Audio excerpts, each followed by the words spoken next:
Another step in our strategic planning was to look at how mobile can help us cultivate our brand.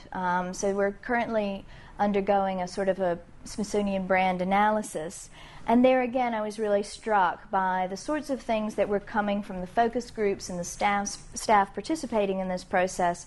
We're calling, again, for the institution to be more accessible, more accountable, more relevant, more open, thinking in new ways about how to attract funding and partnership and support, thinking newly about collaborating, and how we increase both the quality and the sustainability of the institution. So with that kind of basic analysis of what are we trying to do as an overall organization in comparison with the capacities and the potential of mobile to support that, we were able to hit on one kind of key point to inform our vision. That is to say, the Smithsonian has always been the people's institution. From its very earliest days, it was built by significant contributions from volunteers and from the community.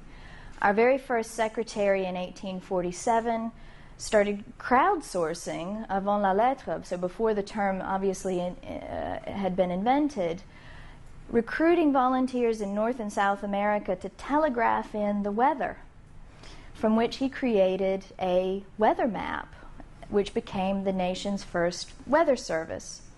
The second secretary recruited citizen scientists to go out and collect natural history specimens, which they sent to the Smithsonian by the trainload.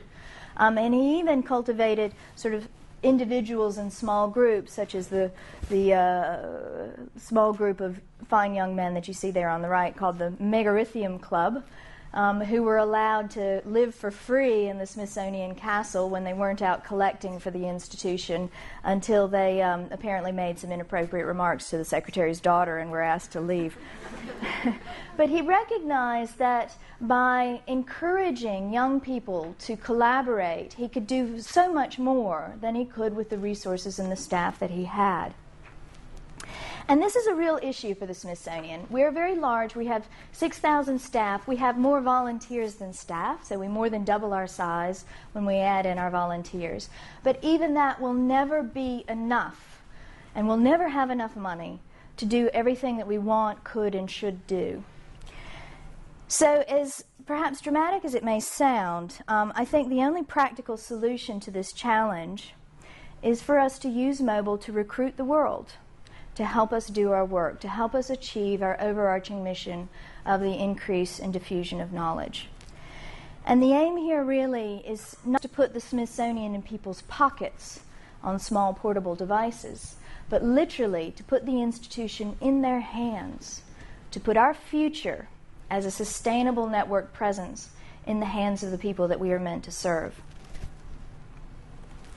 Maybe a crazy idea.